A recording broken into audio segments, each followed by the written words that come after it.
He had it all: fame, wealth, glory, the kind of life most people only dream of. But somehow, everything began to fall apart. From the heights of superstardom to courtroom drama, shocking scandals, and a painful injury that left fans stunned, Conor McGregor's story has become something heartbreaking. This is the rise and the unraveling of one of the most iconic fighters the world has ever seen, and by the end of it, you might see Conor McGregor in a way you never expected. Before the money, before the lights, before the suits, Conor was just a working-class kid, a plumber's apprentice in Crumlin, Dublin. Life was tough. He wasn't handed anything. He worked during the day, barely making ends meet, and spent his nights chasing a dream that felt impossible. He skipped meals to pay for gym fees. He borrowed money from his mother just to train, but deep down he believed in something bigger. "I knew I was destined for more," he once said. "I just had to convince the world to see it too."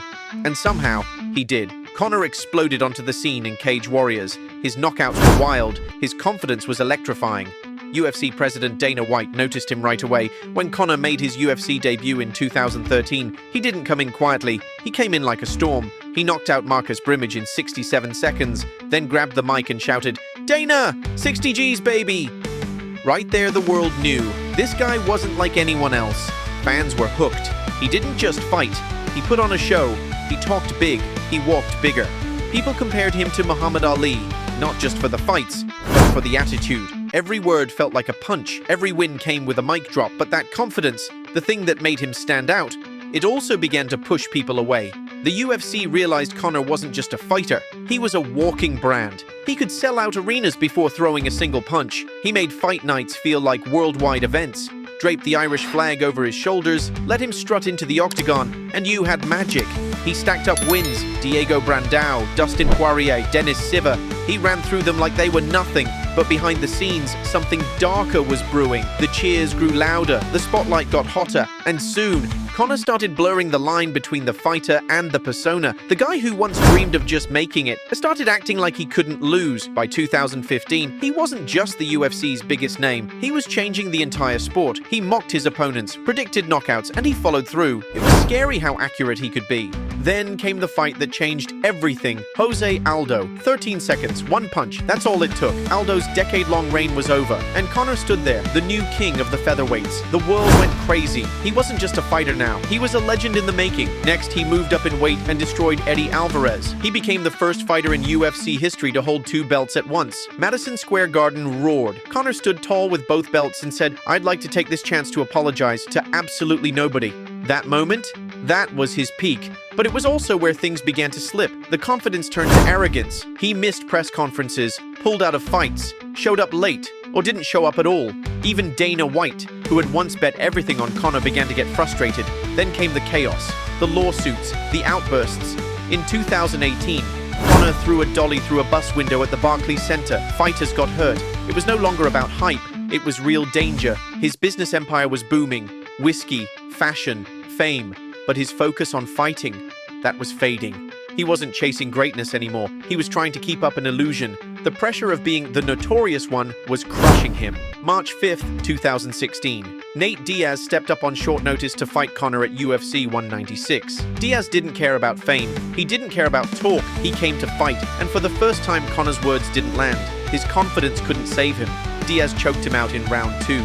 "I'm not surprised, motherfucker," Diaz said. And just like that, Conor's aura of invincibility shattered. He got his revenge later in a rematch, but something had changed. The shine was gone. The mask had slipped. After that, he started chasing headlines instead of legacy. In 2017, Conor boxed Floyd Mayweather. It was insane. It made over $100 million, but that fight wasn't about passion. It was about the paycheck.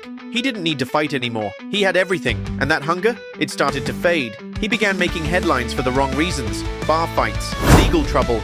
People in the gyms whispered he wasn't training like he used to. He looked slower, less sharp, and the scandals started piling up.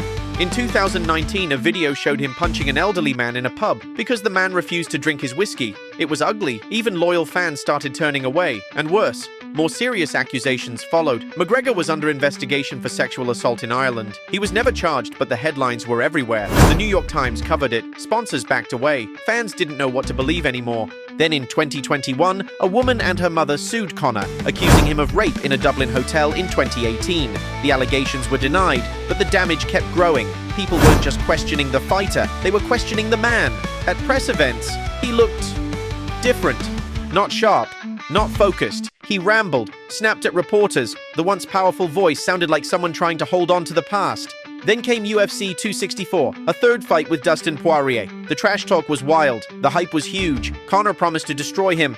But in the final seconds of round 1, his leg snapped. He collapsed to the mat, screaming in pain. His ankle twisted in a way that made people look away. The arena fell silent. He wasn't a superhero anymore. He was a man, broken and in pain. He had surgery. Metal rods and screws were put into his leg.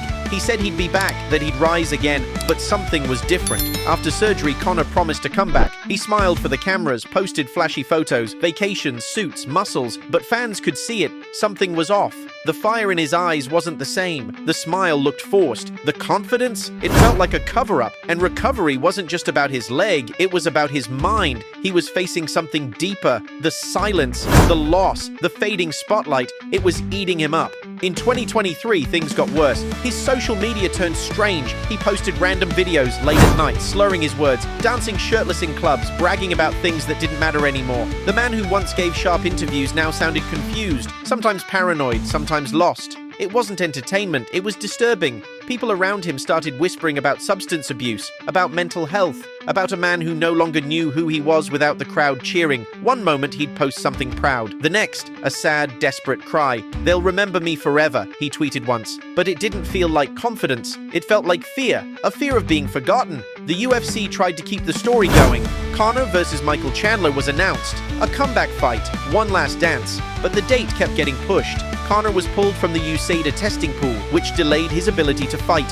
Fans wondered, was he hiding an injury, a failed test? Or was he just not ready anymore? No clear answers came. Then, in June 2024, a new scandal erupted. Conor was accused of sexually assaulting a woman at an NBA Finals game in Miami. Video showed him escorting her into a private bathroom. She said it wasn't consensual, he said it was. At the same time, a disturbing video surfaced. Conor in a hotel lobby, yelling at staff, pacing, sweating, unhinged. It was hard to watch.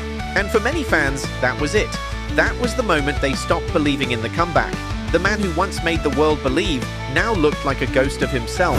He wasn't just falling from grace, he was falling apart, and no one around him seemed willing or able to stop it. His tweets used to shake the world. Now they felt like cries for help, angry, rambling, sad. By late 2024, more lawsuits came. One in Spain, more in the US. Former friends, coaches, teammates, they started to pull away. Even Dana White, who once fought to protect McGregor at every turn, became distant. "We're not sure what's going on with Conor," he told reporters. "He's got to handle his business." But Conor still clung to the old image. The notorious one. The king. The loudest voice in the room. Only now, it didn't hit the same. He was photographed often. Alone. Sunglasses hiding tired eyes. Thinner than before. The glow was gone. Some people said it was the mental toll. Some blamed years of brain trauma. Others said it was the fame, the ego, the unchecked lifestyle. Maybe it was all of it. Even his relationship with Dee Devlin, his longtime partner and mother of his children, reportedly grew strained. Rumors of cheating, quiet separation. She stopped showing up in public. She stood by him through everything, one journalist wrote. But even loyalty has limits. Now in his mid-30s, Conor lives in a strange place. Too rich to be normal, too controversial to be embraced, too broken to be saved by one more fight. The UFC doesn't seem interested in giving him another big stage. And Conor, he seems stuck in a loop, calling out fighters, posting strange videos, chasing something that feels long gone. And beneath it all, there's pain. Real pain, maybe regret, maybe confusion, maybe he doesn't even know. He once said, "There's no talent here. This is hard work. This is an obsession." But now the obsession is eating him alive. In 2025, his fight with Michael Chandler still hasn't happened. Every few months, there's a new rumor, a new excuse. But deep down, fans are starting to admit the truth. Maybe he'll never fight again. And maybe he shouldn't, because this story, it's not about titles anymore. It's not about rivalries or trash talk or belts. It's about survival. Can Conor McGregor survive the very thing that made him a star? The fame, the pressure, the expectations, the silence. Because when the lights go off, when the crowd stops cheering, what's left? A man, alone, sitting with everything he built and everything he lost. He was once the perfect symbol of belief, of hunger, of what happens when you chase a dream with everything you have. But now he's a warning. A story that started with magic and might end with tragedy. Some still hope he finds peace. Others say it's too late. But one thing's for sure, this story isn't over. It's just waiting to see how it ends. Waiting to see how it ends.